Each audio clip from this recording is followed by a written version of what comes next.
Isang bagay na kapag nakita sa'yo ng babae, siguradong iiwanan ka niya. For today's vlog, yan po yung ating pag-uusapan. Pero bago yan, mag-subscribe ka na po muna, huwag ka lang manood. No? Maraming salamat. God bless po. So alam niyo, Lods, no, kaming mga babae, meron talaga kaming isang bagay na kinaayawan sa mga lalaki. No? Pag-uugali na ito, pinagdarasal po namin na sana wala ito sa magiging kapartner namin. No? Kasi po, mahirap pong kasama yung mga ganitong klase ng lalaki. No? Sa totoo lang, no? Ito po talaga yung pinakaayaw namin sa isang lalaki na talaga nga namang kapag ito ay nahanap namin, kahit na mahal pa po namin yan, no? Kahit nagaano kayo katagal magsama ng babae, kapag meron kang ganito, no, sure ball, no, iiwanan ka niya. So ano nga ba yung bagay na yan na talaga nga namang ayaw ng babae? Ito po yung wala kang emotional intelligence, no? Ibig sabihin po dito, Lods, no, maraming mga lalaki yung mga ganito, walang emotional intelligence, na talaga nga namang pinaka-hate na hate ng babae na matagpuan sa isang lalaki. Minsan, Lods, may mga babae na nakakatagal pa na babaero ka no, nakakatiis pa, martyr pa, no?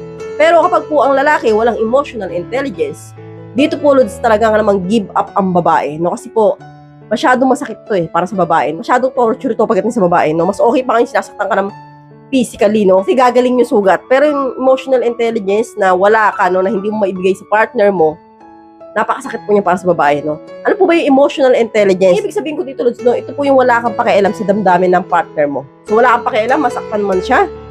So, umiiyak man siya, wala kang pakialam kung okay ba siya o hindi. So, ang iniintindi mo lang sarili mo. So, wala kang pakialam sa mga bagli-bagay, no? Kahit mahirapan siya, okay lang sa'yo. Baliwala lang sa'yo. Hindi ka na mahinga ng opinion, no? Wala kang pakialam talaga lahat, as in. So, ganito po yung mga lalaki na talaga nga namang nakakainis, no? Kasama sa buhay. So, di bali makatagpo na kami ng babaero, di bali makatagpo na kami ng suplado. Huwag lang ito mga lalaking walang emotional intelligence kasi napakahirap talaga kasama sa buhay niyan, no? Mas maganda lang nga lang mag-isa ka na lang, no? Kasi magkaroon ka ng asawang ganyan. Totoo po yan. Kasi po, ang mga lalaki walang emotional intelligence, sobrang may stress ang babae dyan. Lods, kami mga babae, mas gusto namin na kino-comfort kami kapag may problema. Hindi yung tinatakasan kami, binabaliwala kami. Parang paramdam namin mag-isa kami. So, ayaw na ayaw po ng babae yan. Kaya po, kung wala kang emotional intelligence na lalaki, kahit mahal ka pa ng babae, sigurado kung iiwanan ka niyan. Kasi po, yan po talaga yung pinaka-ayaw namin ugali sa isang lalaki. So, hanggang dito na lang po tayo mga Lods.